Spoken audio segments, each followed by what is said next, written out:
Romy Mendoza. Brad, di mo nabasa first comment ko kanina. Ganun ba? Sige, tingnan ko nga, Brad, kung ano yung first comment mo. Ayun.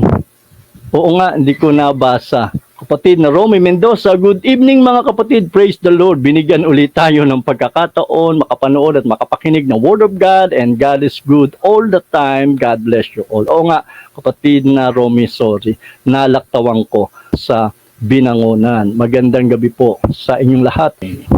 At mula po sa ating mga mahal na kapatid dyan po sa Angeles, ang kapatid na Calvin at Dalia Collis. Good PM mga kapatid. Kay Sis Mergal, Jenny, nakasalukuyang nakatutok sa live na ito. Lalong-lalo na kay Brother Emil Mergal. Magandang gabi sa iyo, bro. Napansin ko lang, bro. Tila blooming ka ngayon. Keep up the good work and advance happy Thanksgiving. God bless. Buti pinaalala mo, Brad. At dalangin ko na makarating kayo ng kapatid na Dalia, pati na si Baby Candy sa ating Thanksgiving.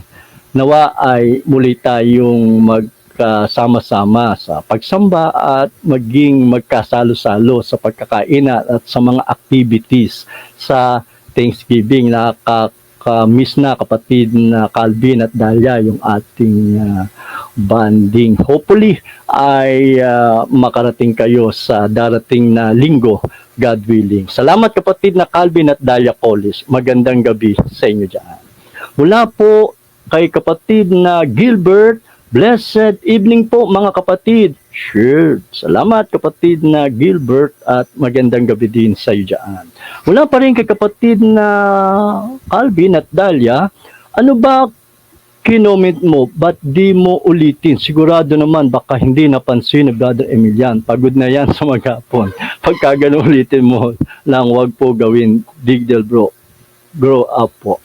Salamat kapatid na Calvin sa paalala. Oo nga pala kapatid, nakapanood ka nga pala kanina sa aming tambalan yung kapatid na Ray Ebatado sa kanyang programa na Up Close Tapatan Tayo kasama ang kapatid na Dison. Salamat kapatid na Calvin at Dalia Collis sa inyong patuloy na pagsubaybay sa mga programa na ating pong pinaglilingkuran.